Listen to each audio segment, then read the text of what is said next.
భక్తి ఛానల్ని ప్రారంభోత్సవానికి నన్ను ఆహ్వానించిన వంశీ గారికి నా హృదయపూర్వక నమస్కారం.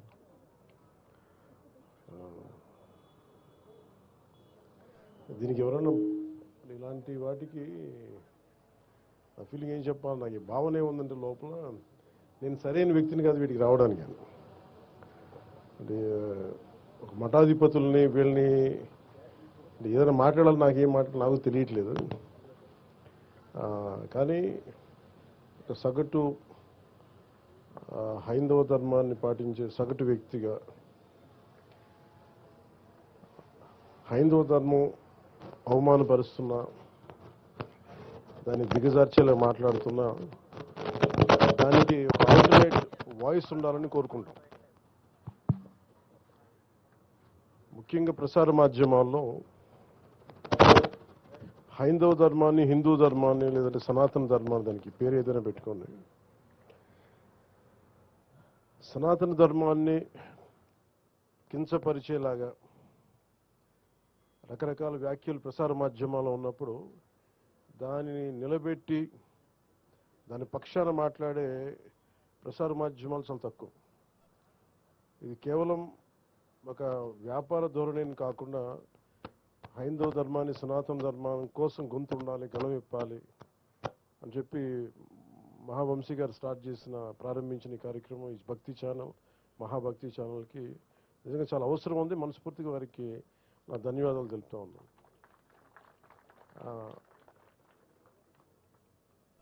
మనం మహాభక్తి అంటే నేను వారికి చెప్పదలుచుకుంది ఏంటంటే, ఈ ప్రోగ్రాం ద్వారా ఎప్పుడు మన హిస్టరీ, ఎప్పుడు కూడా మన చరిత్ర స్కూల్లో మనందరం నేర్చుకుంది కానీ ఇప్పటికీ నేర్పుతుంది కానీ మన ధర్మం తాలూకు లేదంటే మన చరిత్ర తాలూకు గొప్పతనం ఎవరు చెప్పరు. ఎంతసేపు అక్కడ ఓడిపోయాం, వాళ్ళు వచ్చి మొఘలాయులు వచ్చి కొట్టారు, లేదంటే బ్రిటిష్ వాళ్ళు వచ్చి కొట్టారు తప్ప మన చరిత్ర తాలూకు గొప్పతనాన్ని, సనాతన ధర్మాన్ని పాటించిన పరిపాలకులు ఎంత బలంగా చేశారు, అన్ని మతాలకి ఎలా స్థానం కల్పించారో చెప్పాల్సిన అవసరం ఉంది. కేవలం భక్తి కాకుండా చరిత్ర కూడా చెప్పాలి. దీనికి చాలా చాలా అవసరం అది. ఉదాహరణకి నేను మొన్న మదురై మీనాక్షి అమ్మ టెంపుల్కి వెళ్తే అక్కడ పూజారులు లోపల చూపిస్తా, ప్రధాన పూజారులు ఎలాగ మధుర మీనాక్షమ్మ మూల విగ్రహాన్ని ఎలా దాచిపెట్టారు, ఈ విదేశీ రాజులు వస్తున్నప్పుడు దాన్ని ముష్కరులు వచ్చినప్పుడు ఎలా దాన్ని కాపాడారు, చాలా కాలం తెలుగు ఇలాంటి చరిత్ర నాకు వెళ్తే కానీ నాకు తెలియలే. ఇలాంటి మనని ముఖ్యంగా దాని బదులు ఒక పక్కనే దురక్రమణదారులు వచ్చి ఎలాగా ఇదే మూల విరాట్ విగ్రహం అని చెప్పి ఒకటి దాడి చేశారు. అంటే శివలింగం ఉంటుంది, శివలింగాన్ని దాడి చేస్తే శివలింగం మధ్య కట్ అయిపోయింది. ఆ ఘాటు ఉంటుంది, కత్తి ఘాటు. కానీ అలాంటిది చరిత్ర అందరికీ తెలిస్తే, మన గత చరిత్ర తెలిస్తే ఇది ఎంత అవసరం మనకి, మనం ఎంత కాపాడుకోవాలి. మనం ఏమనుకుంటామంటే in the name of secularism అన్ని మతాలు సమానమే, కానీ అన్ని మతాలు సమానం అని చెప్పిన హిందూ ధర్మాన్ని పదే పదే అందరూ సాగు కొడుతూ ఉంటే మటుకు నాకు ఇబ్బంది అనిపించింది. నేనేమి బలమైన ఏమంటుందని ఒక మంకు పట్టుబట్టే, లేదంటే ఒక మూర్ఖంగా పట్టుబట్టే హిందువుని కాదు నేను. అన్ని మతాలు బాగుండాలని కోరు, అది నా ధర్మం చెప్పింది. కానీ అలాంటి నా ధర్మం మీద పదే పదే దాడి చేస్తున్నప్పుడు దీనివల్ల ఓట్లు వస్తాయా, ఓట్లు పోతాయా నాకు తెలియదు. ఇవన్నీ ఏ దేవుడైతే ఉనికినిచ్చాడో, ఏ పరమాత్మ అయితే మనకి స్థానం ఇచ్చాడో ఆయన కాపాడుకోలేనప్పుడు ఎన్ని పదవులు వచ్చినా నిష్ప్రయోజనం. పైగా ఇంకోటి పొలిటికల్గా కూడా మనం ఎంతసేపు మిగతా మతాల మీద దాడి జరుగుతున్నప్పుడేమో మనం వెనకేసుకొస్తాం, హిందూ ధర్మం మీద దాడి జరుగుతున్నప్పుడు ఒకళ్ళు మాట్లాడరు, ఎందుకంటే ఓట్లు పోతాయని. ఇది చాలా లోతుగా దీని మీద డిబేట్ జరగాలి, చరిత్ర గురించి మాట్లాడాలి, అన్ని చరిత్రలను కలపాలి. ఉదాహరణకి రుమేలా తాపర్ ఇలాంటి లెఫ్ట్ వాదులందరూ కూర్చొని మన ధర్మాన్ని మన చరిత్రని ఇతిహాసాన్ని చంపేశారు. రామాయణం కానీ భారతం కానీ అవి అవి అవి మన చరిత్ర. అది దానికి దానికి ఆర్కియలాజికల్ ఇది ఉంటుంది. ఇవన్నీ కాకుండా ఏదో నేను చదువుతామని చాలా గొప్ప ఆశ్చర్యంగా అనిపించింది.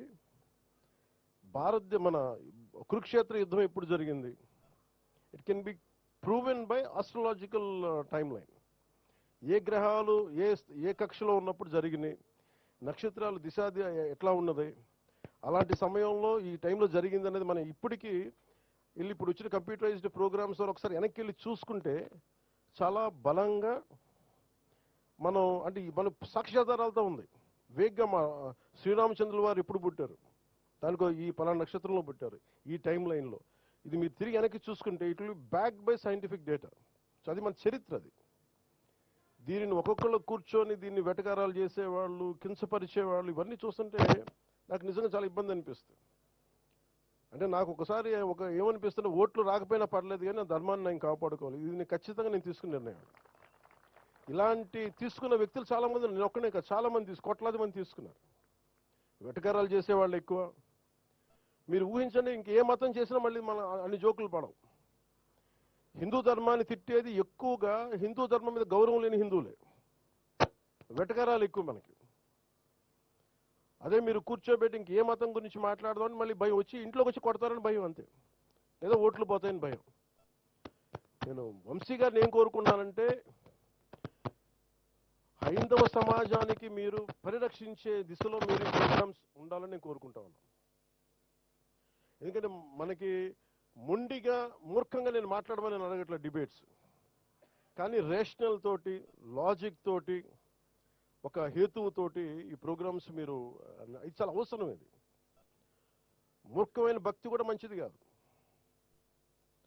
అసలు ఏమంటుందని రేషనల్, ఒక లాజిక్ లేని, హేతువు లేని భక్తి కూడా మంచిది కాదు. హైందవ ధర్మం ప్రతిదానికి నిలబడద్దు, హేతువుకు నిలబడద్దు, పారిపోదు, మూర్ఖంగా చెప్పదు, ఇదే మన పర్మనెంట్ సొల్యూషన్ చెప్పదు. It is ever evolving religion. నిత్య నూతనంగా తనని ఆవిష్కరింపజేసుకునే ధర్మం సనాతన ధర్మం. అందుకని ఇలాంటివన్నీ కూడా నెక్స్ట్ జనరేషన్కి చెప్పాలి, కమింగ్ జనరేషన్స్కి చెప్పాల్సిన అవసరం ఉంది. మన చరిత్ర గురించి చెప్పాల్సిన అవసరం ఉంది. నైస్ డిబేట్స్ దీంట్లో రావాలని కోరుకుంటున్నాను మనస్ఫూర్తిగా. ఈ ఛానల్ మనసు చాలా కోరుకుంటూ ప్రతి ఒక్కరికి, ఇక్కడ టీం కూడా ప్రతి ఒక్కరికి పేరు పేరున నేను నా శుభాకాంక్షలు తెలియజేస్తా ఉన్నాను. It's a great opportunity. నాకు కూడా చాలా గొప్ప అవకాశం ఇది. ఎందుకంటే చాలాసార్లు అనిపిస్తుంది, అయ్యప్ప స్వామి పడి పూజ చేస్తుంటే దాని మీద వెటకారాలు చేస్తారు.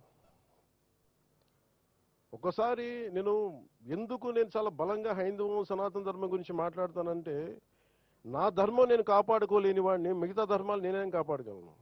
అందుకని చాలా బలంగా, అంటే ఏమైపోయిందో ప్రతిదీ ఇది మాట్లాడాలంటే ఓట్లు పోతాయి అంటారు. రాజకీయాల్లో లేని వాళ్ళు కూడా ఓట్లు పోతాయి. అందరం పొలిటికల్లీ రైట్ అయిపోయాం. అదే మీరు మిగతా మతాల గురించి మాట్లాడితే ఎవరికి ఇబ్బంది ఉండదు. వాళ్ళని చేస్తేనేమో సెక్యులరిజం, హైందవ ధర్మం గురించి మాట్లాడితేనే మతోన్మాది. ఇలాంటి పిచ్చి డిబేట్స్ ఎక్కువైపోయినాయి. ఇది కండిషన్. 200 ఏళ్లుగా బ్రిటిష్ మెకాలే దగ్గర నుంచి మనల్ని కండిషన్ చేసి చేసి, రుమీలా తాపర్ లాంటి హిస్టారియన్స్ వక్రీకరించి ఇవన్నీ చెప్పి మనల్ని కండిషన్ చేశారు. అలాగే మనకి కూర్చోబెట్టి ఉత్తరానికి, ఉత్తర భారతానికి మనకి సంబంధం లేదన్నట్టుగా, దక్షిణాది వేరు ఉత్తరాది వేరు అని చెప్పి పిచ్చి ఐడియాలజీ కానీ, ఇవన్నీ మనం కౌంటర్ చేయాల్సి ఉంది. Arguments through rational argument, through proper logical arguments తోటి, బలమైన సాక్ష్యాధారాలతోటి. చాలామంది ఎక్స్పర్ట్స్ ఉన్నారు. అలాంటి గొప్ప వ్యక్తులందరికీ మీరు ఒక ప్లాట్ఫామ్ కావాలి. అది మనకి ఆంధ్ర రాష్ట్రం చాలామంది ఉన్నారు. ఇది మన ఆంధ్రాలో కాదు, తెలంగాణ తెలుగు ప్రజలు ఎక్కడున్నా అందరూ దీన్ని అందరూ చూసే ఛానల్ అవ్వాలని మనస్ఫూర్తిగా కోరుకుంటూ, ఈ సందర్భంలో మహావంశీ గారికి చాలా టఫ్ జాబ్. ఒక ఛానల్ని తీసుకురావడం అంటే కొంతమందికి ఎంప్లాయ్మెంట్ ఇవ్వడం, చాలా బాధ్యత తీసుకుంటారు. ఆల్రెడీ ఒక ఛానల్ చేశారు, ఒక ఎంటర్టైన్మెంట్, ఒక న్యూస్ ఛానల్ ఉంది, ఒక ఎంటర్టైన్మెంట్ ఛానల్, దానికి భక్తి ఛానల్ కూడా ప్రారంభించడం అంటే చాలా కష్టసాధ్యమైంది. ఆయన నాయకత్వంలో, ఆయన లీడర్షిప్లో ఇది మరింత ఉన్నతిని సాధించాలని కోరుకుంటూ ప్రతి ఒక్కరికి పేరు పేరున ఇక్కడికి వచ్చిన మీ అందరికీ ధన్యవాదాలు తెలుపుకుంటూ ముఖ్యంగా ఇక్కడున్న చిన్న పాపలందరికీ మీరు క్షమించాలి. మీరు నన్ను మీరు సరిగ్గా మాట్లాడలేకపోతే మీరందరూ పైకి రండి ఒకసారి.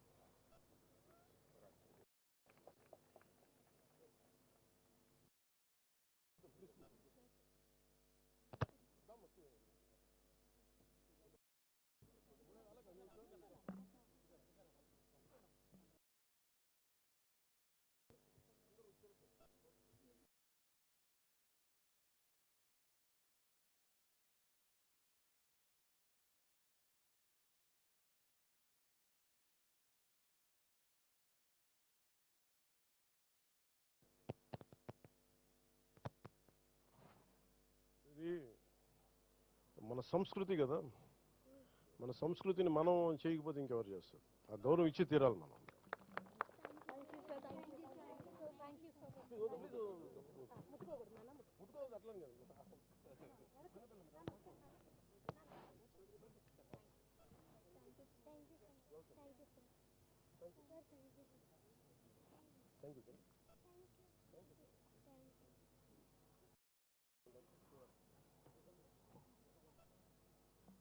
యాక్చువల్గా వంశీ గారు నన్ను శివరాత్రికి అడిగారు నన్ను రమ్మని, కానీ శివరాత్రికి నేను నా పూజల్లో ఉంటాను. అందుకని ఒక 2 రోజుల ముందే రమ్మన్నారు. అంతేనా? 2 రోజుల ముందు రమ్మన్నారు. సో వచ్చి అట్లీస్ట్ లోగోని ఆవిష్కరించమంటే వచ్చాను. సో మనస్ఫూర్తిగా వారికి నా ధన్యవాదాలు.